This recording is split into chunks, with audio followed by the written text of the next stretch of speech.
right, friends. So, let me find Henry and Beezus. Henry had his parking ticket taken away by the police, and now we start Chapter 5. Beezus makes a bid. Henry, Ribsy, Beezus and Ramona struggled into the mob on the police station's driveway. Sometimes they moved ahead about a foot, sometimes an inch, but most of the time they stood still. It seemed to Henry a lot of awfully big people stepped on his toes. The kids could barely hear the auctioneer above the noise of the crowd. "What's the bid for bicycle number 7?" the man was shouting. Henry jumped up as high as he could to see the bicycle. "Hey, quit jumping on my toes," said the boy behind him. Ribsy yelped. "Will you keep off my dog's tail?" Henry said to another boy. He wondered how much he should bid. Should he start with a couple bucks? Even more? Or bid with all of his money and hope that nobody else had that much? "I'm hungry," yelled Ramona. Beezus rummaged in the box of animal crackers. "Here's an elephant. You've eaten all of the lions and camels." "No," screamed Beezus. "I don't like elephants." Henry was disgusted. "Aw, don't be so silly. They all taste the same. They're just different shapes," he said, wondering if Ramona would ever give him a chance to bid.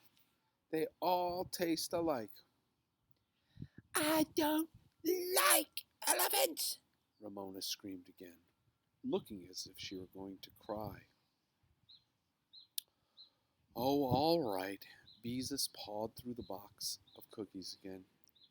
"Here's a monkey." To Henry's relief, Ramona ate the monkey. But it seemed as if everyone were waving their hand and shouting a number at the auctioneer. $5, yelled the boy behind Henry. $5.25, shouted someone in front of him. "A penny," screamed a little girl. $1,000,000, sang out Scooter, who was still sitting on the fence. $2,000,000, shouted another kid.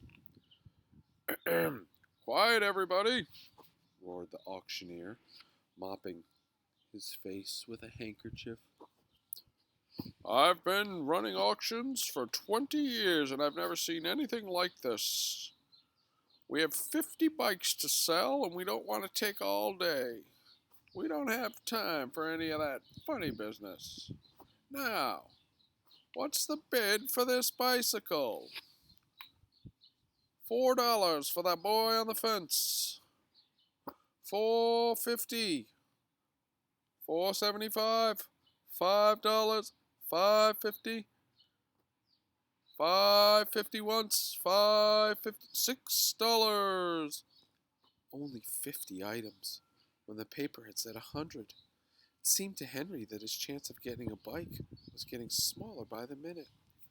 $1,000,000! Scooter yelled again. The auctioneer glared at him and continued. $6 going once. $6 going twice. Bicycle number 7 sold to the boy in the green sweater for $6. That wasn't any good anyway," Henry heard someone say. "That bike only had one wheel." Oh my goodness. $6 for a bike with one wheel.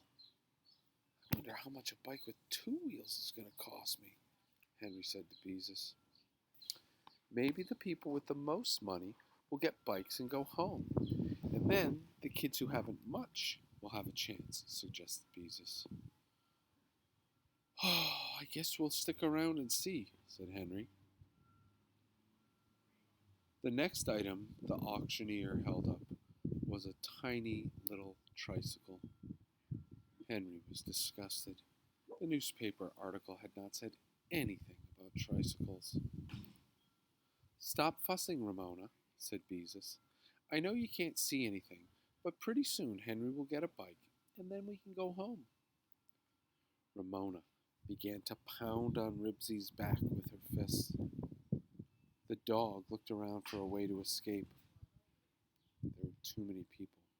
Hey, cut it out, ordered Henry. Leave my dog alone. Then a strange woman standing behind Henry spoke. No, no, little girl. You mustn't hit the doggy. Love the doggy. Ramona stared at the woman. Then she threw both arms around Ribsy's neck and squeezed as hard as she could. Ribsy struggled. Hey, you're choking him, objected Henry, as Beezus pried her little sister from the dog. I want to go home now, said Ramona. In a little bit, answered Beezus angrily. Henry saw he'd better start bidding on a bike. If Ramona wanted to go home, they'd probably have to go home. Next, a bicycle was sold to a boy who bellowed, $7.64. Then, a battered old tricycle went for a couple bucks. Another bike went for $5 to a boy who got his friends to yell with him so he could be heard above the crowd. The boy behind Beezus had bid $7, but the auctioneer didn't hear. Henry saw that with so many people shouting and waving their hands, and the auctioneer trying to sell the bikes as fast as he could, it was more important for a kid to make himself heard above the crowd than to have a lot of money to spend. If only there was some way he could make the auctioneer hear him. Henry jumped as high as he could for a glimpse of the next bicycle. The handlebars seemed to be missing, but he was sure that if he got it, he could find a pair of old handlebars somewhere. $1! He yelled at the top of his voice. His words were lost in a chorus of bids. I'll help you yell, said Beezus. $2! They shouted together. The auctioneer did not hear them. Just then, there was a lull in the noise of the crowd, and Ramona's voice rang out. I'm gonna throw up, she announced. Instantly, everyone standing near her managed to move a few inches back. Ribsy used the extra space to sit down and scratch. Beezus, don't just stand there, do something. Henry was thoroughly alarmed. Leave it to Ramona to get sick just when he had figured out the way the auction worked. Beezus calmly handed Ramona another animal cracker. Oh, don't pay any attention to her, she said. The lady behind Henry tapped Beezus on the shoulder and said, Don't you think you'd better take your little sister home, young lady? Aw, she's all right. She just says that when she wants her own way, Beezus explained. Come on, Henry. I'll help you yell again. I'm gonna throw up, screamed Ramona. Henry was relieved that Ramona was really all right, even if he had missed another chance to bid. The lady was not so sure.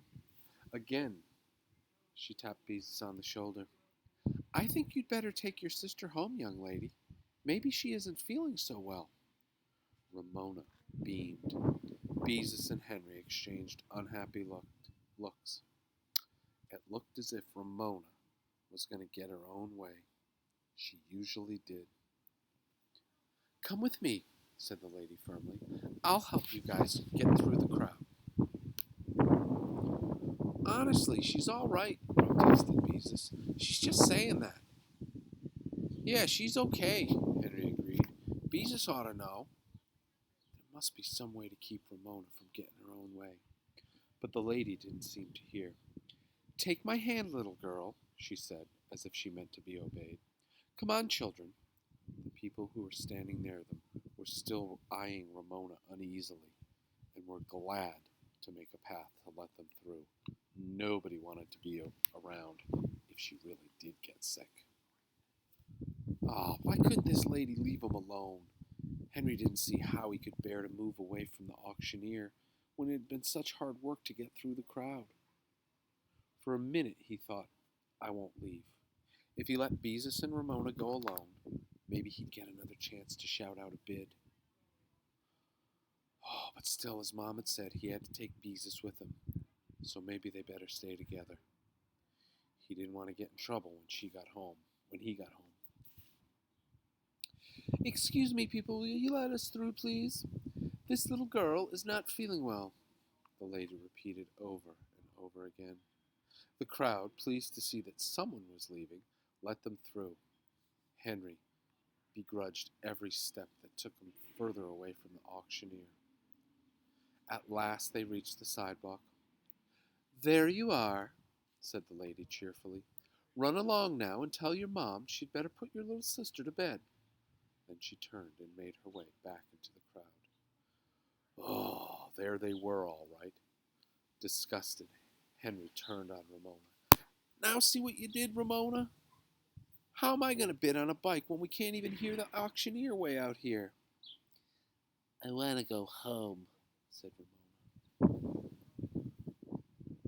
Ramona, don't you want Henry to get a bicycle? Asked Beezus. No, said Ramona. Beezus grabbed her little sister by the hand. Ramona Geraldine Quimby, she snapped. You're coming with us, and you're going to behave yourself. Yeah, agreed Henry. I'm pretty tired of being pushed around by a little kid like you. Beezus glared at her sister. And if you don't behave, I'll tell Mom about the time you waited till she went to the store and then tried to give the cat a bath in the mixing bowl. Then you'll be sorry. Ramona sulked but didn't say anything. Wearily, the children struggled into the crowd. Ribsy's tail drooped. Henry was so hot and tired he felt it was pretty useless to go back at all. Ramona would probably think of something else anyway. By staying on the edge of the driveway and squeezing along the edge of the police station, they moved slowly ahead. And that, my friends, is where we're going to stop for today. Hope you enjoyed the story. Hope to see you on Tuesday because we have a holiday and no school. All right, good timing because I think the road construction on my street is about to start making a lot of noise. See you, friends.